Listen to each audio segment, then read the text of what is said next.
God's chosen ones never go to church, and before you gasp, before you judge, you better ask yourself what church you're even talking about. Because if you think God's elect are defined by pews, programs, and potlucks, you've already missed the gospel. I'm not here to entertain you. I'm not here to make you feel better about your lukewarm walk. I'm here to tell you the truth. Some of you are more faithful to your Sunday schedule than you are to Christ.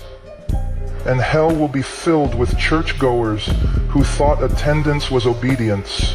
You honestly believe that going to church once or twice a week somehow makes you right with God?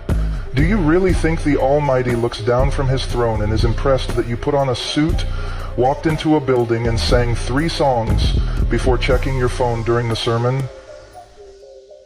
Let me tell you something that will shatter every shallow assumption you've been clinging to. God is not fooled by your routine. God is not mocked by your ritual, and God is not glorified by your attendance. He demands your obedience. We are living in an age of religious deception where millions have been inoculated against the true gospel by watered-down sermons, emotional music, and the lie that going to church equals knowing Christ. You sit in a pew. You nod at the sermon. You close your eyes during the prayer, but you leave unchanged. Why? Because your heart is still dead in sin. You're not a follower of Jesus. You're a fan of religious culture. The Pharisees went to synagogue, they tithed, they fasted, they knew the scriptures better than most pastors today, and yet Jesus said to them, "You are of your father the devil." Why? Because their hearts were unrepentant. They loved the appearance of holiness, not the reality of it.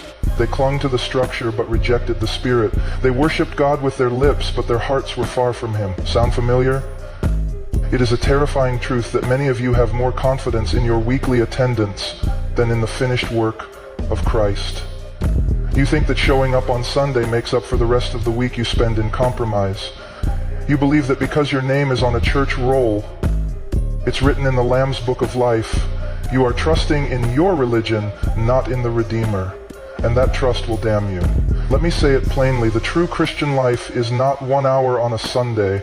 It is a complete surrender of every part of your being to the Lordship of Jesus Christ. It is the daily crucifixion of self. It is holiness in secret, not performance in public. It is not about what you do in a building. It's about who you are when no one is watching. Amen.